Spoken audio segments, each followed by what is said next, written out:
शुक्रिया कि आप कश्मीर एक्सप्रेस के 23 साल का कश्मीर एक्सप्रेस हो गया। आपने कश्मीर एक्सप्रेस की जिद्दोजहद को देखा, क्या समझते हैं कश्मीर एक्सप्रेस रियासती खिदमात में पूरा उतर रहा है और आगे के बारे में आपके क्या ख्याल हैं? बिस्मिल्लाहिर्रहमानिर्रहीम व सल्लल्लाहु अला नबील उम्मी। आज कश्मीर एक्सप्रेस में सरदार जाहिद वसीम साहब को 23वीं सालगिरह की दिली मुबारकबाद देता हूँ। सरदार जाहिद वसीम साहब ने ये 23 साल के मौत से जो देखे हैं, मैं ये समझता हूँ कि आज़ाद कश्मीर में सहाफ़त का जो अलम ये लेके निकले थे, आज़ाद कश्मीर के अंदर जो सियासत है, जमहूरियत है और मकबूजा कश्मीर के अंदर जो तकमील पाकिस्तान की जो जंग है, उसमें कश्मीर एक्सप्रेस ने बड़ा बुनियादी और कलीदी रोल अदा किया। आज़ाद कश्मीर की तामीर और तरक्की हो, आज़ाद कश्मीर के अंदर जो समाजी जो भलाई हो सकती है, फलाह हो सकती है, उसमें भी कश्मीर एक्सप्रेस का जो अलम था ये लीड करते रहे। तो मैं इसका सारा क्रेडिट सरदार साहब को देता हूँ कि तमाम मुश्किलात थी, तकलीफ़ें थी। आज़ाद कश्मीर में कोई बड़ी इंडस्ट्री नहीं है, कोई ऐसे वहाँ पे आपको कोई बड़े इश्तरात नहीं मिलते, तो बहुत सारे मसाइब और मुश्किलात के बावजूद इनके अपना पाया जो था उसके अंदर कोई लग्जिश नहीं आई। ये इस्तेकामत के साथ, साबित कदमी के साथ उसके अंदर खड़े रहे। तो मैं ये समझता हूँ कि ये इन्हीं का क्रेडिट है और ये इन्हीं का खासा है कि ये जिस तरह खड़े रहे और जिस जदोजहद के साथ, मैं ये समझता हूँ, और वो जदोजहद भी मुसलसल जदोजहद थी, चूँकि अखबार में डेली आना होता है, आए रोज़ एक अखबार में होना होता है और एक नई खबर के साथ आना होता है, नई डायरेक्शन के साथ आना होता है। तो मैं इसका क्रेडिट इनको दूंगा और इसकी मुबारकबाद इनकी जितनी भी टीम है, आप सारे लोग जो इस अखबार के साथ मुंसलिक हैं, आप सारे मुबारकबाद के मुस्तहिक हैं।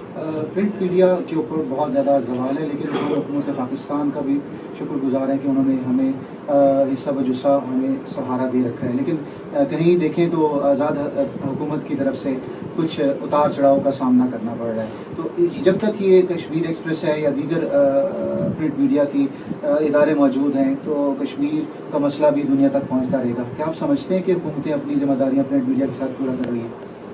देखें, जब इसको हम वफाकी सतह पे देखें तो जो हमारी यहाँ पे इंफॉर्मेशन मिनिस्ट्री है या PID का जो महकमा है, आज़ाद कश्मीर के अखबारात को शायद हिस्सा बकदर जुस्सा के हिसाब से वो मेरा ख्याल है कि वक्तन फ़वक्तन शायद इश्तराक भी देते होंगे और मामलत भी करते होंगे। लेकिन बदकिस्मती से जब से आज़ाद कश्मीर में हज़रत क़िबला अनवार सरकार साहब हुकूमत में आए हैं, उन्होंने जो अखबारात हैं उनको अपने रडार के ऊपर रखा और अखबारात का गला घोटने की हर मुमकिन कोशिश करते रहे। उसमें कश्मीर एक्सप्रेस जो है ये भी विक्टिमाइज होता है वक्तन फ़वक्तन। लेकिन इसके साथ 3-4 और अखबारात हैं, जिसमें जम्मू कश्मीर अखबार है, जिसमें स्टेट न्यूज़ है और मतलब 2-3 ऐसे रोज़नामे हैं कि जो उनके ख़ास मैं समझता हूँ कि उसके ऊपर रडार के ऊपर है अनवार सरकार के। और वो विक्टिमाइज एक तो ये होती है विक्टिमाइजेशन के इश्तराक बनकर, लेकिन अब इंतहाई इकदाम जो अनवार साहब ने किए कि वो अखबारात के खिलाफ और जिस तरह जम्मू कश्मीर के खिलाफ मुकदमा दर्ज किया गया, तो मैं ये समझता हूँ कि ये बड़ी अनयूजुअल अनप्रेसिडेंटेड एक मिसाल आज़ाद कश्मीर के अंदर आई है जो इससे पहले देखने में नहीं मिली।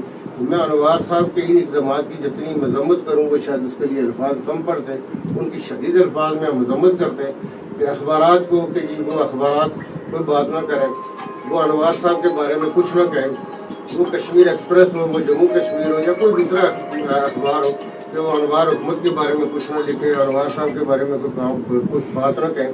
तो मैं ये समझता हूँ कि ये इंतहाई ज़्यादती है। आज़ाद कश्मीर में जितनी भी माजी में हुकूमतें रही हैं, उन्होंने अखबारात के लिए कुछ ना कुछ इकदाम भी ऐसे किए कि जिससे अखबारात प्रॉस्परस हो सके, आगे बढ़ सके। अगरचा आपका आज़ाद कश्मीर से इतना बड़ा रेवेन्यू नहीं आता, इतना बड़ा इश्तिहार नहीं होता, लेकिन आज़ाद कश्मीर में जो थोड़ा बहुत आपको इश्तिहार मिलता है, अगर आप उसको भी बंद कर देंगे, वहाँ से भी गला घोटेंगे और फिर अखबार को न सिर्फ इश्तिहार बंद करेंगे बल्कि मुकदमे भी दर्ज करेंगे, तो ये इंतहाई चाहिए। ये जो FIR उसको वापस लेना चाहिए या फिर इसको किस सूरत बढ़ना चाहिए? देखिए, एक चीज़ आप जैसे मेहनत साथियों को इस चीज़ का बखूबी इल्म है कि अनवार साहब सिर्फ इस शोबे में नहीं के साथ इस रफा एहतियाज है।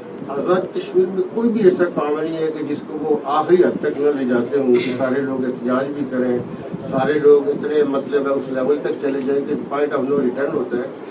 उसमें यह कि साथियों ने यकीनी तौर पर एहतजाज करना है, सारे सियासी लोग भी इसकी मजम्मत कर रहे हैं, हम भी इसकी मजम्मत कर रहे हैं। तो मैं ये समझता हूँ कि आज़ाद कश्मीर के माहौल को, कल्चर को, सियासत को, जमहूरियत को अनवार साहब से शदीद खतरा है। تو جو سر ابھی اس وقت گڈ گورننس کے جو صورتحال سامنے ہے، کیا سمجھتے ہیں حکومت گڈ گورننس کی طرف ہے یا ابھی بھی جوائنٹ ایکشن کمیٹی کا احتجاج اور بنیادی ضروریات ہیں اس کے بارے میں کیا کہتے ہیں؟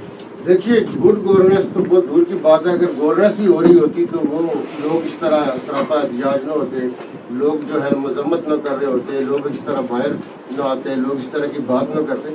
تو کوئی زندگی کا ایسا شعبہ نہیں ہے کہ جو برباد نہ کر دیا گیا. تو گڈ گورننس تو بہت دور کی بات ہے, گورننس ہی نہیں ہے. آپ نے ماشاءاللہ بہت خوبصورت انیشیٹو لیا. کشمیر سپریم لیگ کھیلتے ہوئے نظر آئیں گے کھلاڑی, بچے بچیاں. تو کیا سمجھتے ہیں کہ کشمیری ذہن اور ذہانت جو ہے وہ پوری دنیا تک سامنے آ سکے گی؟ یقینی طور پر میں یہ سمجھتا ہوں کہ ہمارا جو ٹیلنٹ ہے اس کو نکھرنے کا, آگے بڑھنے کا, آگے آنے کا بہت موقع ملے گا. اس سے ہمارے بچوں کی پراسپیرٹی ہوگی. نہ صرف وہ نیشنل لیول پہ ریکگنائز ہوں گے بلکہ بین الاقوامی سطح پہ ان کو ریکگنیشن ملے گی. اور ہمارا جو ٹیلنٹ ہے, جس ٹیلنٹ کو آپ کسی بھی دنیا کی دوسری نیشن کے ساتھ آپ کمپیئر کر سکتے ہیں, تو میں یہ سمجھتا ہوں کہ ہم اس میں پی سی بی کے اور ہمارے جو قومی ادارے کے ان کے انتہائی شکر گزار ہیں. ان کو سلوٹ کرتے ہیں کہ انہوں نے کے ایس ایل کے لیے پرمیشن دی ہے اور کے ایس ایل اب ہونے جا رہا ہے. لیکن اس میں ایک چیز میں آپ کے اس فورم سے ایڈ کر دوں کہ آزاد کشمیر میں 14 تاریخ کو ٹرائل ہونا تھا, تو جناب حضرت قبلہ انوار صاحب نے اس کی اجازت نہیں دی. یونیورسٹی جو چیلا بانڈی والی ہے اس یونیورسٹی نے پرمیشن دی ہوئی تھی, وہ کینسل کر دی گئی. تو کل جو ہمارا یہاں پہ فلوٹ ہے وہ اب گلگت کے لیے روانہ ہونا ہے. تو ہم آزاد کشمیر میں ابھی تک ٹرائل نہیں کروا سکے. وہاں پہ 7,000 کے قریب بچے جو رجسٹرڈ ہوئے تھے جنہوں نے ٹرائل دینے تھے. تو اب گلگت کی طرف فلوٹ جائے گا.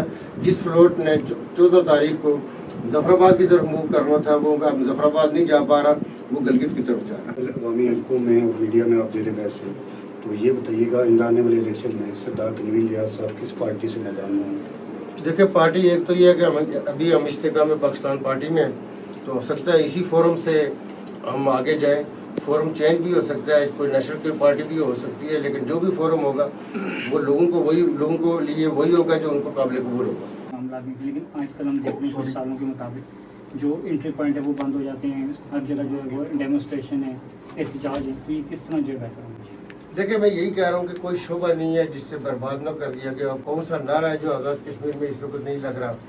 آزاد کشمیر میں اور ہمارے اکابرین اسلاف نے جو جدوجہد کر کے جو مقام و منزل حاصل کیا تھا, کشمیر کے جو راستے ہمارے ملک کے ساتھ, یہ ہمارا جو ملک ہے مملکت آزاد پاکستان, اس کے ساتھ جو راستے یہ 1967 تک یہ بند ہوتے تھے مغرب کے وقت. یہ تو ہمارے جو پرانے اکابرین تھے انہوں نے یہ کھلوائے.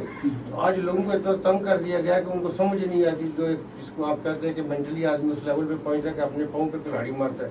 کشمیری علاج کے لیے کریں, کشمیری جاب کے لیے کریں, کشمیری کسی مطلب ہے کہ پڑھائی کے لیے کریں, تو وہ راستے یہ خود یوز کرتے ہیں. تو وہ اپنے ملک کے ساتھ اپنے راستے کیوں بند کریں گے؟ میرا کوئی بندہ ایسا کشمیری تو ہمیشہ ایل او سی کراس کرنے کی بات کرتے, تو آپ اپنے ملک کے ساتھ یہ کریں گے. اگر یہ ملک پاکستان ہماری مطلب ہے پشت کے اوپر نہ کھڑا ہو تو ہماری حیثیت کیا رہ جاتی ہے, ہمارے ساتھ ہندوستان کیا کرے گا؟